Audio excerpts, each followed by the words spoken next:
I don't necessarily need to talk Colin Cowherd, but I will talk chili for breakfast. Donald Trump. Proud to be an American and a man. Less quoties, more basketball playing. Zuckerberg versus Francis Ngannou, UFC 300. You kidding me? High School Musical remake with Anthony Edwards.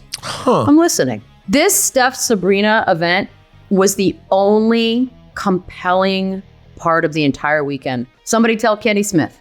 It was perfect. Let's call a muffin what it is. It's called breakfast cake, and I like it. Seeing The Rock being a bad guy for the first time in 21 years. It doesn't make the rest of the day feel perfect, but in that moment, the high, From Wondery, I'm Michelle Beadle. And this is Over the Top.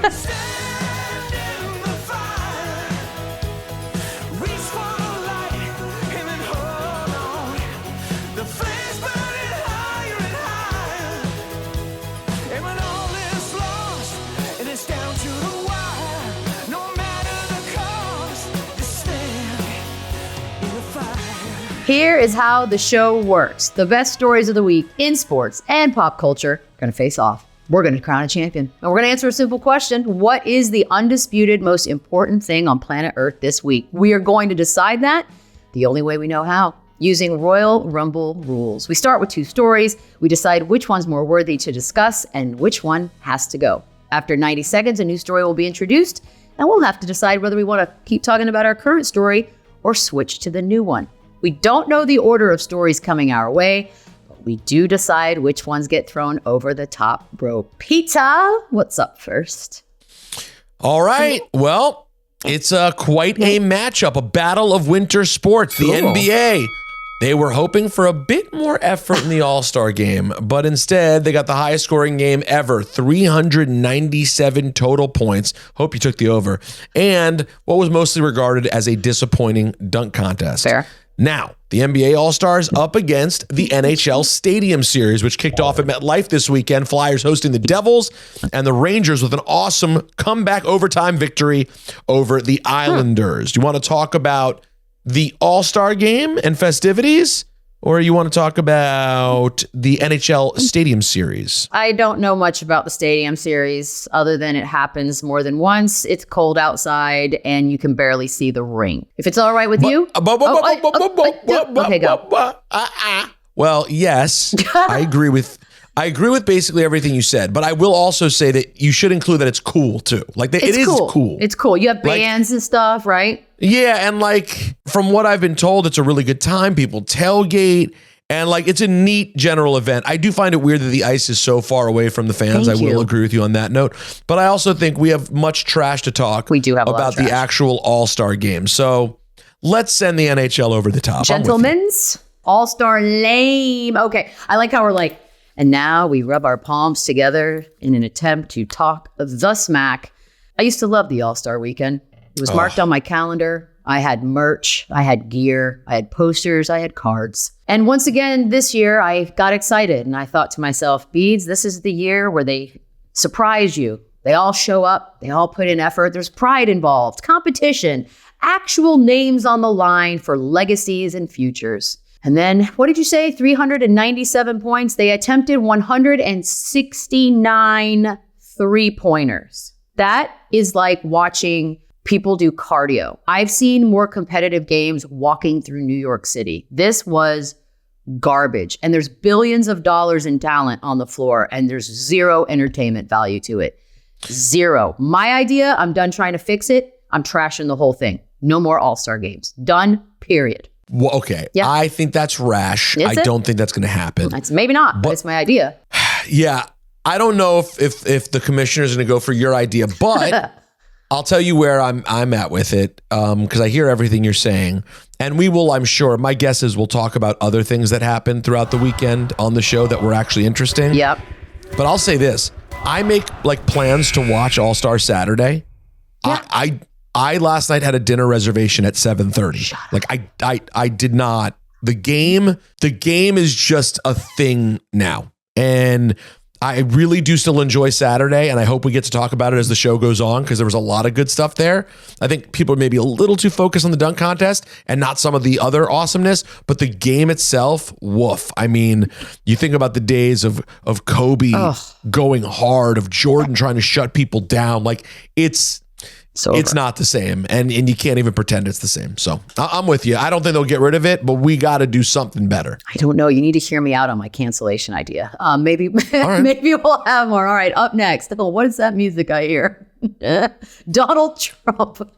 Proud to be an American and a man. Oh, these are good. Now I'm torn because he unveiled his new sneaker line with the Never Surrender high top, starting at, oh God, $400 a pair at SneakerCon in Philly. P.S.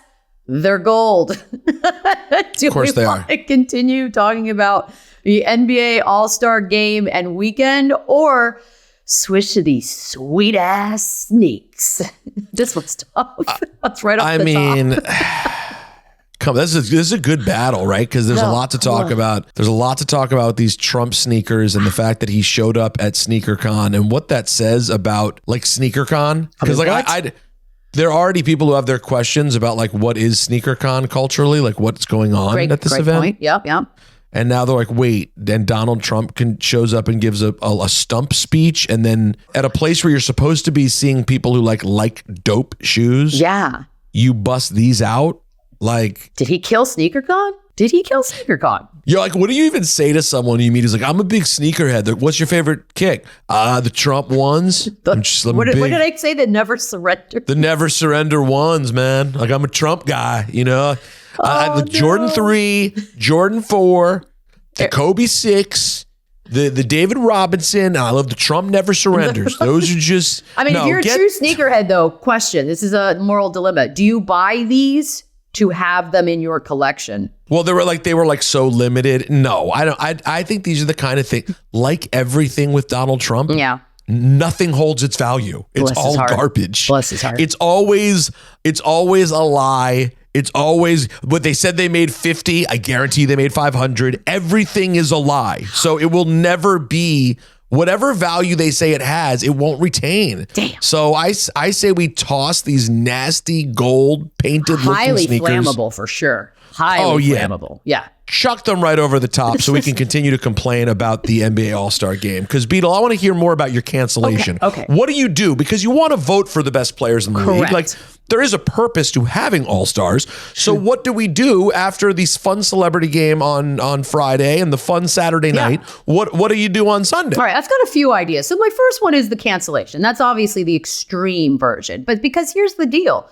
It is very clear that the players still give a damn about being named an all-star. As we've seen year in and year out, you've got your snubs, they're vocal about it, they get it, right? But they don't seem to give any of the damns about playing in the actual game. So then just take it away from them. I don't know why we have to go and vote for something that the very players themselves don't care to play in. If you took it away for, 2 seasons, and all of a sudden you're like, there's a 2-season window on every active player's resume that will not refer to an all-star game presence because, well, we just didn't have one. And then you ask yourself, why didn't we have one? And we show them the highlights of this 397-point fiasco. Maybe somebody will start to care, because as much as it's kind of fun to watch the most talented people in the world have fun, that also was highly unwatchable. I was doing 9 other things. And I love the NBA All-Star Weekend. So convince me that's a bad idea. It's not a horrible idea. What about this idea, though? Okay. What if instead of hoping to get the game more serious, you lean into it being silly and go more like Rock and Jock style? Give me a 25-point shot. Shoot. Okay, you can shoot from half court, and it's worth 6. I don't know. Maybe instead of fighting for it to be serious, we should just accept it being not serious. You know what? I don't hate that either. And maybe we start doing a little more Pro Bowl-like activities, tug of war. I don't know. The thing about the NBA, though, is, dude, all we ever hear about is everyone's so scared to get hurt. We can't do one-on-one. We're scared to get hurt. We don't want to try too hard. We're scared to get hurt. Like, It's annoying to me. We haven't even gotten to the slam dunk contest or anything else, but all right, we're moving on. Let's move on to LeBron James. Oh, all right, LeBron James. He finally went, that's one of those things that's like, I don't even remember what it's from anymore. And I have to admit that whenever LeBron James' name comes up publicly, I just like obligatorily say LeBron James, and I don't even know why. I think it's a little kid did it, right? There's some cute little kid that was like, LeBron James. I think so, but like, he's the most famous name in all of sports, and yet I do this stupid thing, like it's like a tick I can't help. Anyways, LeBron James finally went on the record about the impending end of his career, saying that, get this, he'd like to retire as a Laker, but has not decided if he will do a retirement tour or just pull a Tim Duncan and walk out when that time comes. Off into that good night. Oh, sure. Do we want to continue to talk about the All-Star game or the aforementioned LeBron James? Peter Stevenson Rosenberg. You and I know there is not a universe. There's no parallel universe. There's no wormhole. There's no bizarro world in which LeBron James will go quietly into that good night. Please and thank you. Do not think us stupid, sir. We know we might not even get just one Goodwill tour. We might get 2 full seasons of gifts and parades in every away game stop that he makes. And P.S., I wouldn't be surprised if he goes back to Cleveland for a year and retires a Cav. There, I said it. But anyways, are we done with All-Star? Do you want to talk about this? Yeah, let's move on from the All-Star. I mean, okay, let's do it. Fix it. What else is this? Yeah, fix it. Fix it, Fix it or get rid of it. Yeah, do something, bud. Sweet. All right, everyone go away. Over the top you go. I mean, you're not buying this for a half second, are you? No, that LeBron James wouldn't have a retirement tour, that he's not getting it. Let me be clear. I love LeBron, okay? I think he's a quality human being. I generally just like LeBron, think he's on the right side of most everything. He's a good dude. That said, he definitely has a touch of the self-importance, just a touch. There's already a LeBron James museum. Thank you. In Akron. And who built it? He has a museum. Whose is it? LeBron built it. Oh, he did. Okay, sure. Yeah. Mm-hmm. Just making sure. He built a museum for himself in his hometown. You're telling me there's a world in which one day he's going to just walk off? Come on. Please. He saw how Kobe went out with the retirement tour. You remember, it wasn't always great play-wise. No. But it was a big deal every night. I know me personally, when Kobe went to Boston, I went to see the last Celtics-Lakers game with Kobe. Aww. Like, LeBron, he's going to want to do all of that. Just let's get on back to reality. That's what's happening. Now, I guess the real question is, back to what you just hinted at, is he really going to finish his career as a Laker? I mean, is that part even true? It almost feels like once he says something like that, then it's not true. Like by merely uttering the words, the doubt has now been placed in the universe. Because there'd been so much back and forth recently. Yep. Yeah, I don't see it happening. I don't either. And I really am leaning into my Cavs idea. I can feel it. And no, there will be so much hoopla. I almost dread it, honestly. That's going to be a long, long NBA season, whenever that is, in the next few years. All right, up next. What? Yeah, and can you imagine him and Bronny both playing? Not according to the article I read today. Bronny ain't even close to ready for the NBA. Really? Not close. And that's okay, by the way. That is okay. Not ripping the kid, and I won't do that. Right. But you're just being realistic. It may not happen on the timeline. Up next, the UFC released their card for UFC 300. Immediately roasted on the internet, even though some pretty big matchups lower down on this one. Do we want to continue talking about LeBron's retirement or switch over to UFC 300? 300, as I like to say. I'm sort of interested in the UFC 300 because the LeBron thing's not real, is it? No, it's just LeBron talking. And he's not going anywhere. He's playing too well. Like You're going to get a heads up. I promise. Well, first of all, he's going to have 1 year where he takes a step backwards, right? Like there's going to be that 1 year where he goes from 25-7-7 to like 25-4. And you're like, oh, he's actually mortal maybe.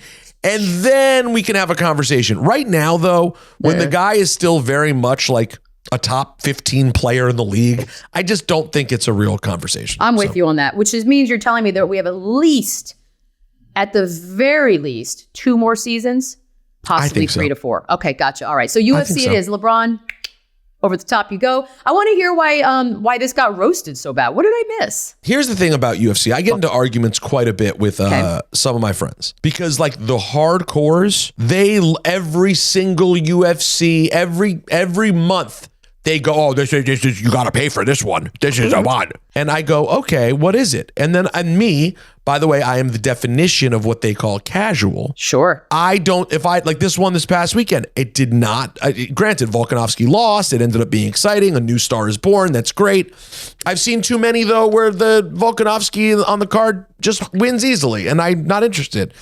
So when you see that UFC 300's coming up, you're just expecting a massive name at the top of the card. Yep. And all due respect to hardcore UFC fans who think that Alex Pereira is a huge star, but he's not a huge crossover star. Okay. He's not. Mm-hmm. And then Jamahal Hill, I've never watched Hill fight. Okay. I like saying that name though. That's fun.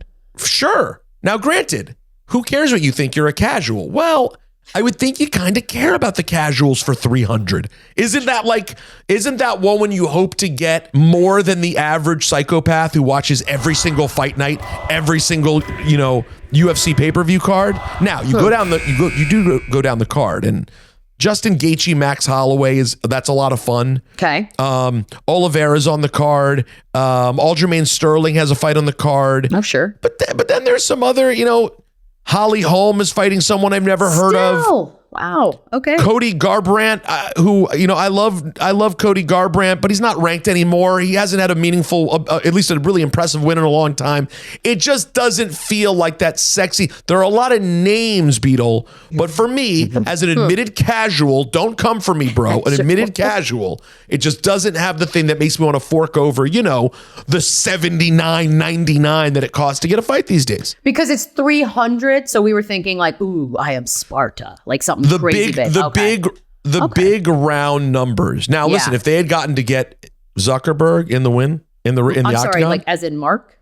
Yeah, Zuckerberg versus Francis Ngannou, UFC 300. You kidding me? You could have all of my worldly possessions for to take it all. But actually, if we're gonna do that, then I'd rather have Musk and Ngannou. That's something I'd like to see. How about this? They both fight him at the same time. But yeah, we're not going to get that. Okay, Up next, NBA stars dropped many spicy quotes over the weekend. Yeah, Ant-Man said he wants to start a remake of High School Musical. Giannis said if the Bucks win the chip, he'll jump on a track with Dame Dalla. Ah, geez. Well. Do we want to keep talking about UFC 300 and expectations, or the talk of All-Star Weekend? But yeah, no, I'm gonna throw UFC out. We don't even need to talk about. We don't have to think about it. We don't have to ponder it. It's gone. It's over. Just don't pay for it. Go over to a friend's house. And All-Star. By the way, why are the quotes that came out of All-Star Weekend better than the actual basketball? That's not what you want. That's not what you want. No. How did we get here? And also, Giannis. Good news for you is zero threat of you needing to jump on any tracks this season. You are clear and ready to go on with your summer vacation. Zero chance you win it all. Now, that being said, High School Musical remake with Anthony Edwards. I'm listening. We know he can act. He was good in Adam Sandler's flick, but I also would like the basketball to be better. Less quoties, more basketball playing. Beautifully said. Yeah, and then after the All-Star game, LeBron basically talked down about the All-Star game and kind of was like not really thrilled with this. No. And you could kind of tell by the minutes LeBron played and how many shots that he took, he wasn't really interested. I mean, he came out strong. Like the first few minutes, you're like, all right, LeBron's actually trying. But it's his 400th All-Star weekend. I'm sure and then when he sees, have a break. and then he's like the only one closing out on a 3-pointer. He's like, "What am I doing? Yeah, why am I here? I'm gonna play hard and hurt myself and look like a douche while no one else is trying hard." Yep. Now, because did you hear the other Anthony Edwards quote? By the way, I mean, might as well pick on him since we're here. He actually was asked about the All-Star game being competitive, and his answer was, well, I'm young, and this is, as far as I know, All-Star is just supposed to be fun. That's basically what he's seeing. So, and by the way, I'm good on seeing Giannis rap. I mean, I love Giannis, the basketball player. I heard KD rap over the weekend. I heard KD spit some bars on a song with Stolly. KD actually sounded pretty good. Give me KD and Dame Dalla. I don't need Giannis. So KD's bars were up to your standards? Yeah, I thought he was pretty good. Also, what's going to rhyme with Antetokounmpo? It's just Antetokounmpo. Something with the dunk them though. It's got to but Antetokounmpo, but get past me that soup though. I hate being on a Zoom though. Ooh, we can talk about Zoom. I like that. Okay, we'll figure it out. No, yeah, it's Antetokounmpo. I don't go on Zooms, yo. Boom. Pew, Bar. pew, pew. We're halfway through it. God, we're already halfway through the show. That's going to be worth money one day. Right now, the most important topic of the day, sadly, is not the All-Star game play, but the All-Star game quotes. Wow. That's sad. I'm disappointed with us so far. I'm disappointed with everyone. We'll be right back.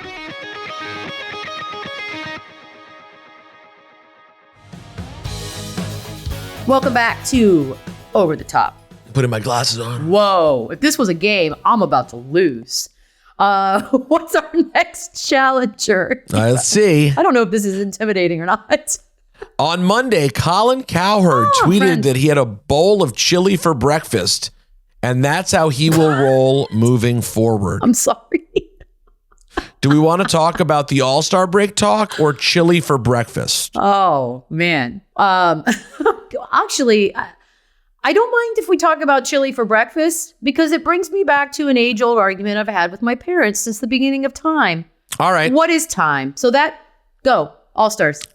Get out. Get that All-Star talk out of here. I don't necessarily need to talk Colin Cowherd, but I will talk chili for breakfast. Now, number one, is it Texas style without the beans or gross style with the beans? Start there, because that matters. Well, I guess it's a greater conversation. What is the least breakfasty type thing that you're down to eat for breakfast? So here's where I lie. I do not take time. I hope this is the rest of the show, by the way. I hope nothing beats this. Go ahead. Nothing will if we want it to. I don't consider time a constraint that I'm necessarily interested in where my eating habits are concerned. Go ahead. I will wake up excited about the lasagna that's in my refrigerator or the pizza or the cold soup that I was dreaming about all night. I don't need breakfast foods at breakfast time, and I don't need dinner foods at dinner time. To me, eating is eating. It's all fluid. So, hot shot. Since you're talking all that shit, why don't you tell us something you eat for breakfast that's not typically breakfast? Well, I do love a good candy bar every once in a while. Okay. Not great for the rest of my day, but in the moment, delicious. I've been known to have potato chips, if you will. Because let's see, what is the difference between a breakfast burrito and a dinner or lunch burrito? Eggs. Eggs are the difference. You shove eggs in and now it's a breakfast burrito. So that's eggs is the necessary part of what breakfast is what you're telling me. Yes. Question? Then it's breakfast. Then can I have a hamburger for breakfast with an egg on it? Is that now breakfast? I just like that you said breakfast. So breakfast. You can have whatever you want for breakfast, Beadle. But I've got more to say on this. Let's see. Okay. Let's see where we go. Let's see what we got. All right. Tiger Woods, y'all. Ooh, just like LeBron James. It really is. It's the same thing. It's Tiger Woods is Tiger Woods is the biggest sports star of all time, and we have to go Tiger Woods, y'all. A random thing from what?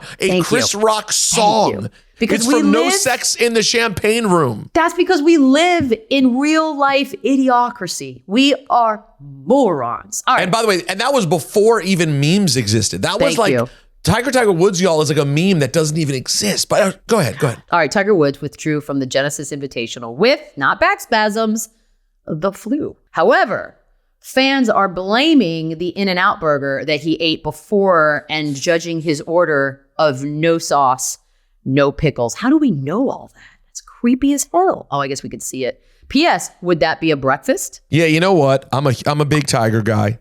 I love Tiger. I'm sad that he had to leave the Genesis. It's what makes me immediately turn golf off. Oh, no Tiger? I'll check in on Sunday.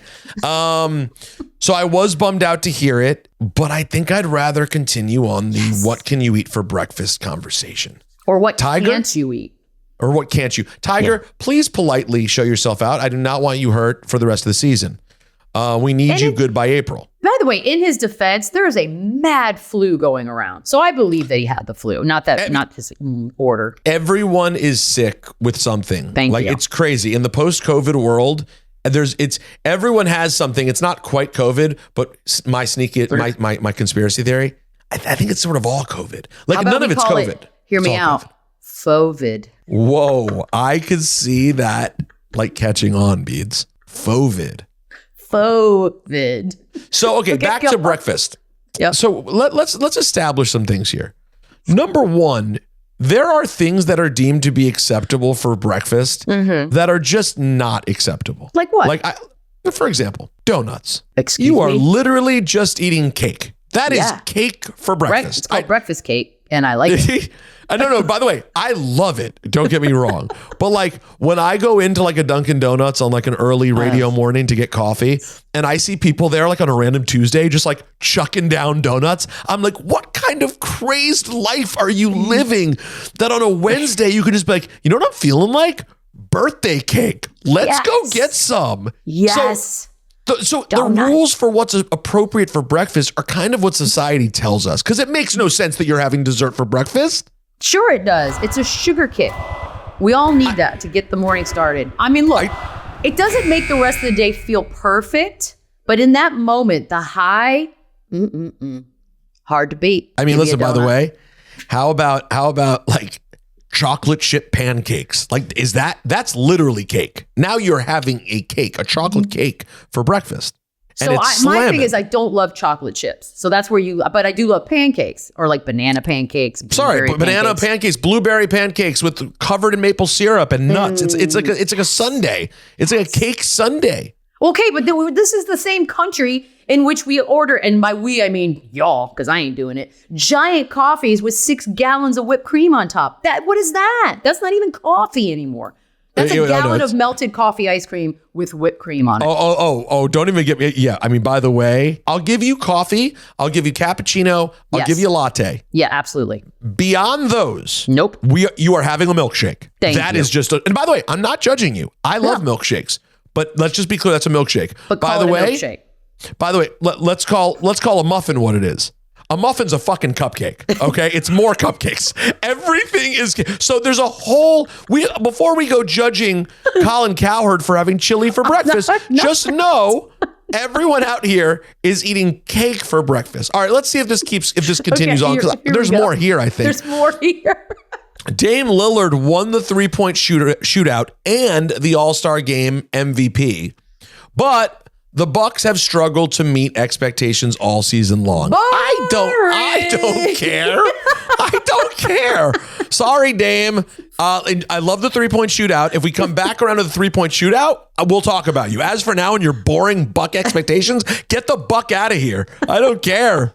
Tyrese Halliburton was robbed of the MVP in his own town. Okay, go. Yeah, I know. And take Doc with you, by the way. So let's stay with the breakfast. Okay. So what's the most unbreakfast? I'll basically eat whatever for breakfast because to me it's like about just starting your day. Like right? Like if I eat breakfast at all, I'm lucky. If I got to the radio station and they were like, "Oh, Funk Flex had burgers delivered last night and they're still sitting out," if no one's looking, I would eat a burger.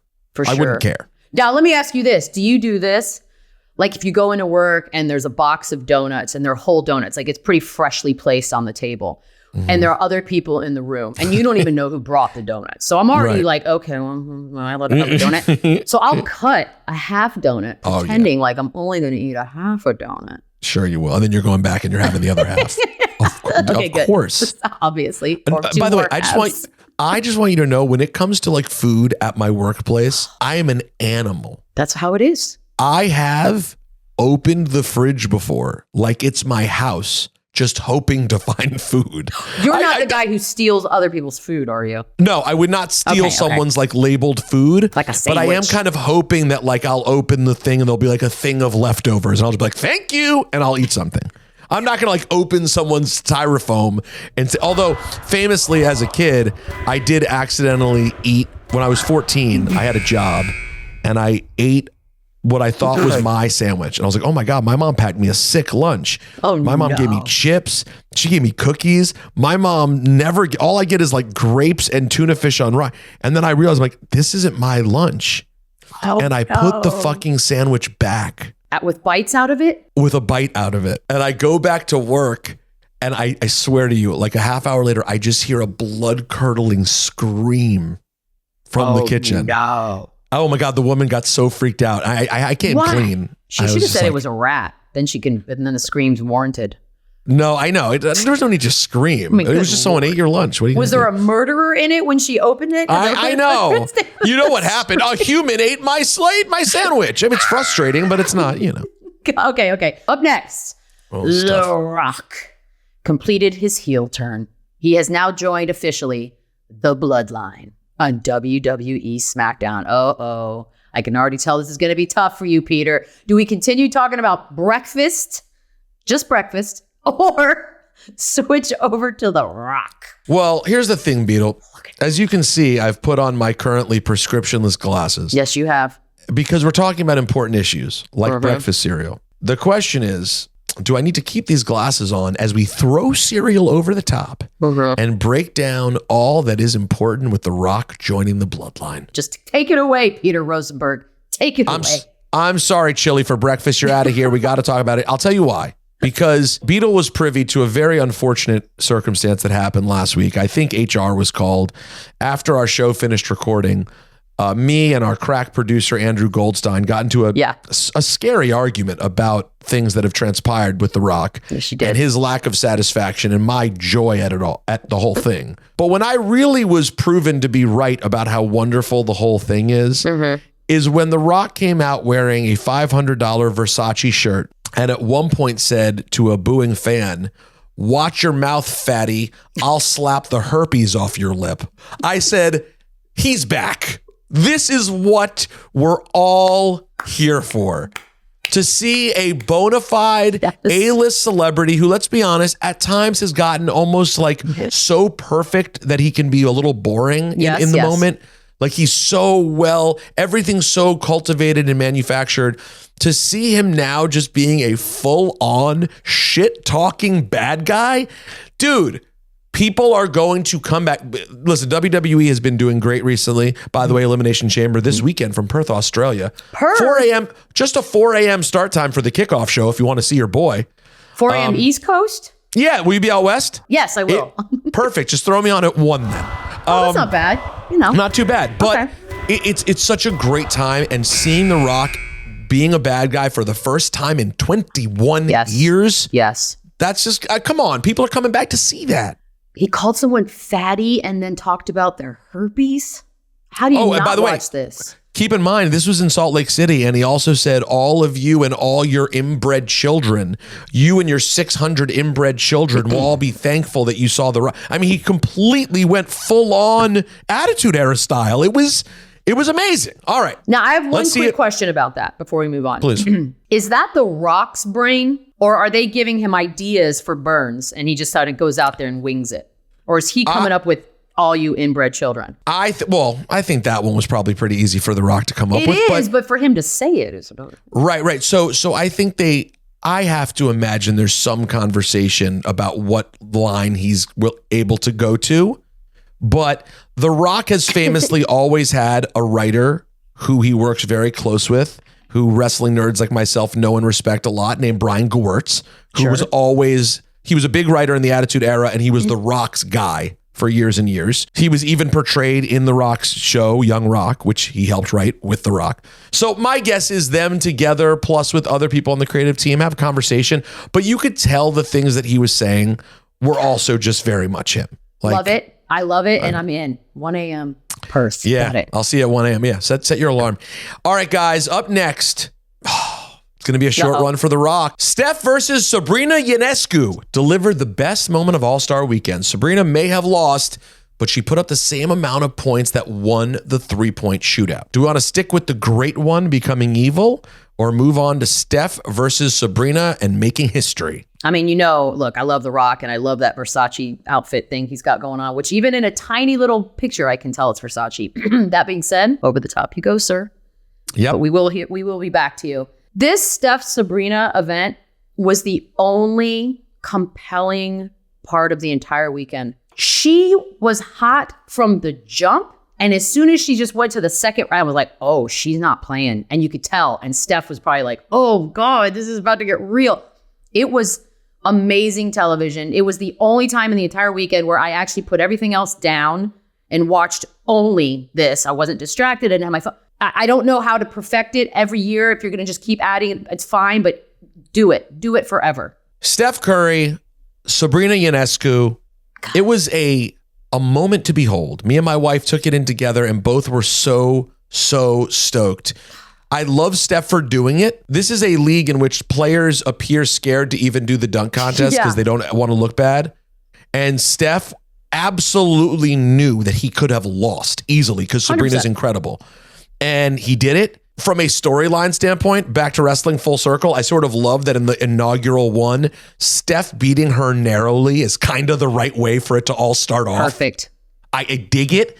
And now next year or the year after, we'll get Caitlin Clark in the NBA, in the WNBA. This is, dare I say, in 2024, the greatest moment, the most important moment maybe we've ever seen in women's basketball. Things are happening, Beadle. It was, and by the way, remember, her 26 points is what won the 3-point contest for Damian Lillard. Just saying. I know. She was awesome, man. She was absolutely awesome. All right.